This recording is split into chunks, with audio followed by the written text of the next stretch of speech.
There are 10 countries within the ancient state, and the country under the Qingming Mountain is the Shangxuan country, one of the 10 countries. Today the wind and sun are good, carrying wine and singing along. Every time he went down the mountain, Bai Qiuren felt that his mood was much lighter. Although he had already transcended the mundane world, he always felt a bit reluctant to let go of the Qingming sword sect. Now that he had left the sect and was far away from the mountain gate, Bai Qiuren could finally be the simple Bai Qiuren, instead of the ancestor uncle Bai Qiuren of the Qingming sword sect. Fortunately, the materials for refining pills that Bai Qiuren was looking for this time should be found in the territory of the Shangxuan country. Coming down from Qingming Mountain, Bai Qiuren bypassed the small town of Xuansword, and then headed towards the area controlled by the royal family of the Shangxuan country.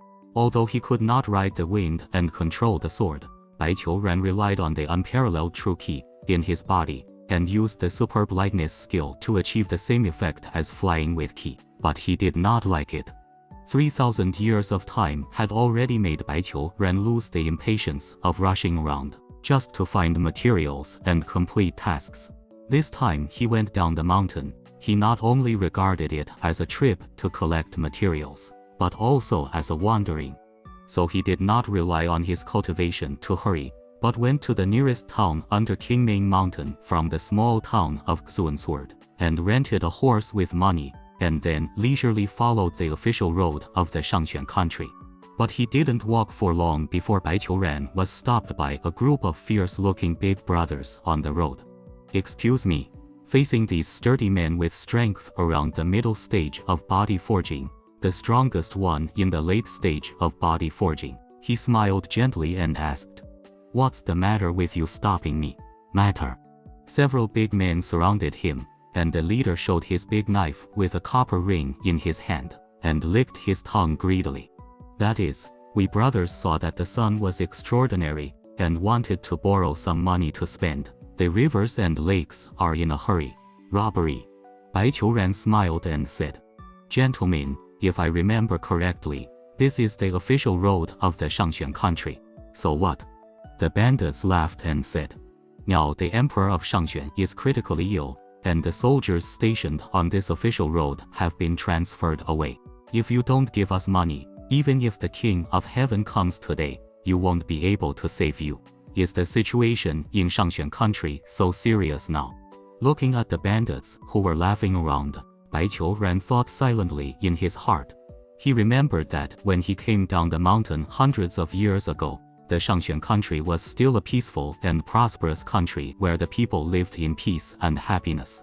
Originally, the nearby ancient states and the nearby areas were protected by the Qingming sword sect, and there was no such thing as a blind eye to the cultivation sects who would come to invade the territory of the Qingming sword sect.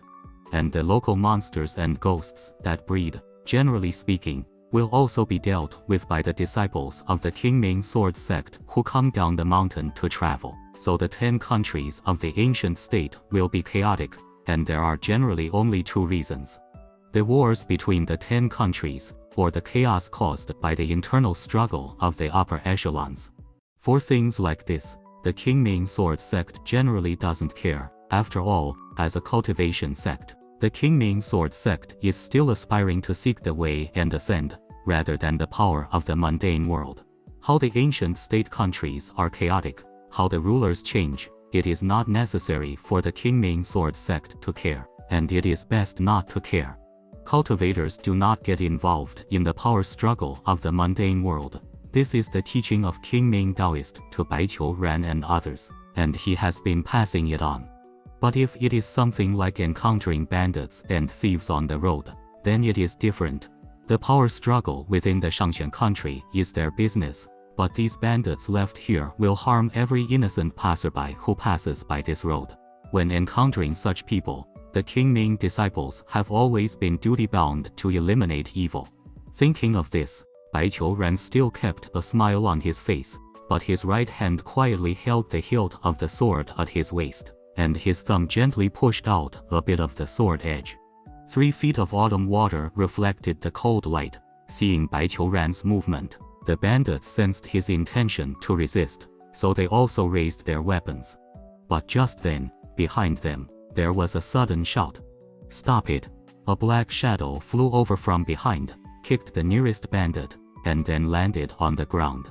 The bandits were frightened and scattered, each guarding against Bai Qiuran and the comer, while Bai Qiuran looked at the comer.